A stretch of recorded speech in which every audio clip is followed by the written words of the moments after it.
कर्नाटक में? इसमें कोई शक नहीं राजीव जी कि ये प्रधानमंत्री नरेंद्र मोदी की ही हार है, क्योंकि वही प्रचार कर रहे थे, प्रचार करते हुए दिखाए जा रहे थे।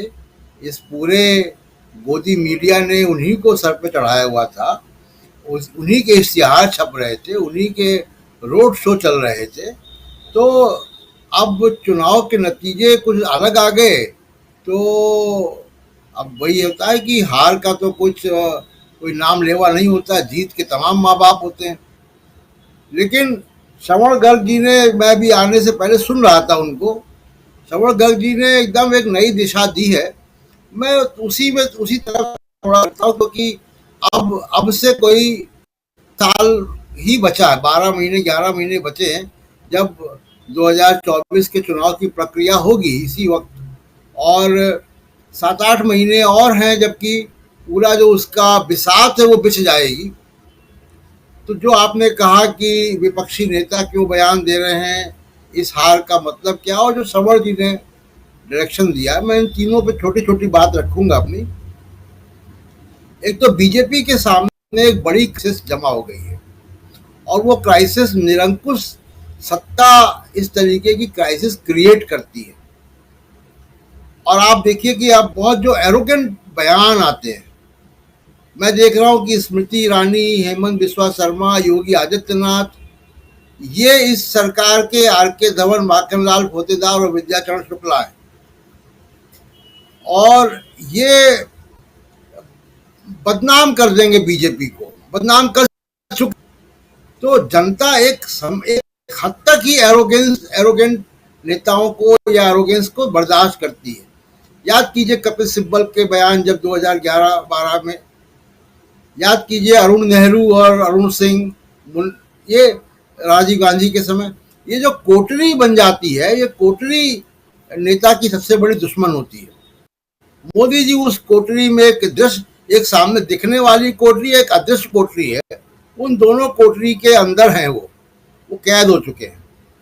अब देखिए एक और बात है राजीव जी की यहाँ से एनडीए की मौत हो चुकी है। एनडीए नाम की कोई संस्था बची नहीं है।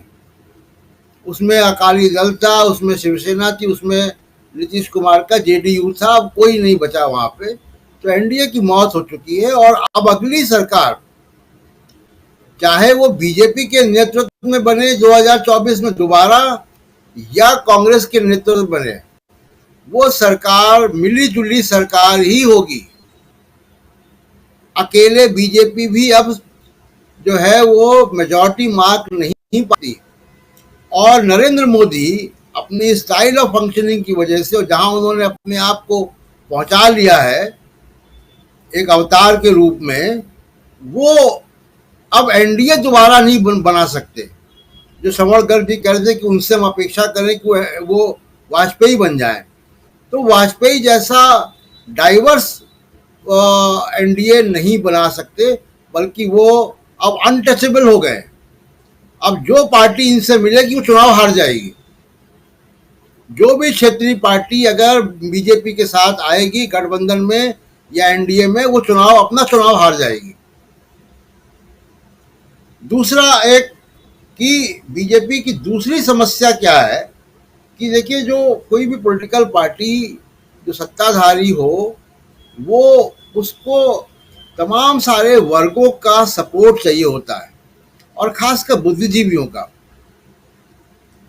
अब बीजेपी के साथ जो लोग जुड़े हुए हैं, चाहे वो नए समाज के लोग हैं, चाहे वो एंटरप्रेन्योर हैं, चाहे वो बुद्धिजीवी हैं, पत्रकार हैं, लेखक हैं, कोई बहुत बेशर्म होगा वही शायद इनके साथ जुड़ा हुआ होगा। बीजेपी के समर्थन करने वाले किसी प्रोफेसर से भी अगर आप बात कर लें, तो उसका भी मना स्थिति ये हो गई है कि वो भी ताजमहल को तजोमहल ही कहेगा, मंदिर बोलेगा।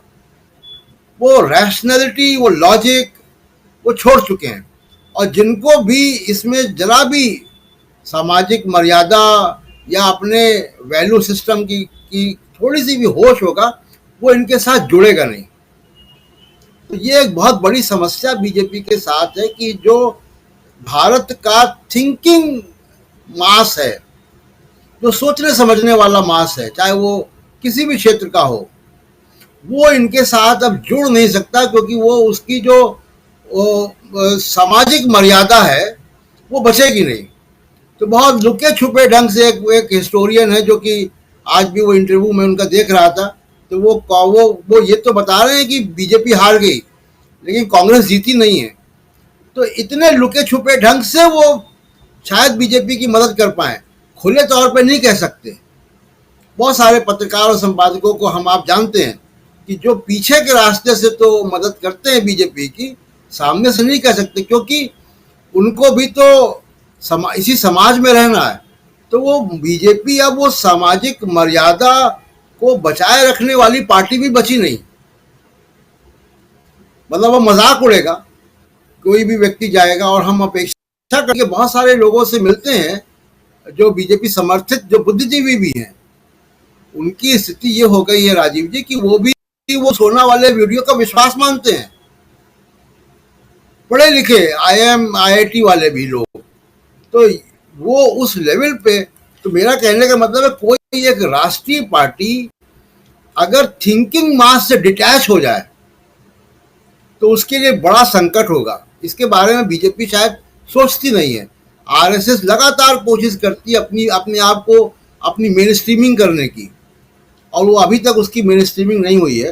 और एक आखिरी बात ये कि जो आपने सवाल पूछा कि ममता बनर्जी, अखिलेश यादव, तमाम सारे लोग तारीफें कर रहे हैं और कांग्रेस को बधाई दे रहे हैं, काफ़ी आगे बढ़ चढ़ के बात कर रहे हैं। बहुत अच्छा संकेत है कि एक राष्ट्रीय स्तर पर एक मंच एकता बनेगी 2024 के पहले, लेकिन एक मजबूरी है इन लोगों की राजीव जी। अब कांग्रेस बीजेपी से केवल दिख नहीं रही है, उसने एक बड़ी लड़ाई जीत भी ली है। तो जो फीसदी है या 52% है या 60% है, ये अब उसी के साथ जाएगा जो बीजेपी से लड़ता हुआ दिख रहा है। कर्नाटक में एक ट्रेंड आपने देखा कि माइनॉरिटी वोट पूरा कांग्रेस में चला गया। ये राष्ट्रीय ट्रेंड होगा, और अगर ये राष्ट्रीय ट्रेंड होगा और अगर बंगाल में और उत्तर प्रदेश में माइनॉरिटी वोट अगर कांग्रेस के पास चला गया, ये चिंता है ममता बनर्जी की और अखिलेश यादव की और तमाम ऐसी पार्टियों की। अब इन्हें कांग्रेस के साथ मिल के काम करना पड़ेगा अपनी पार्टियां बचाने के लिए।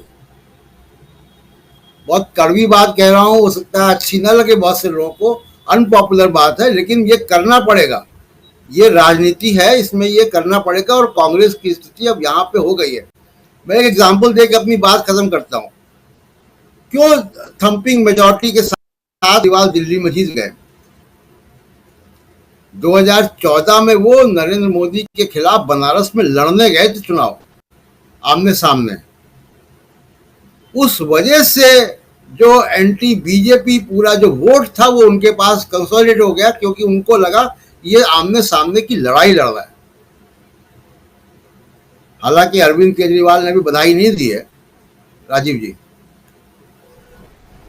209 सीटों पर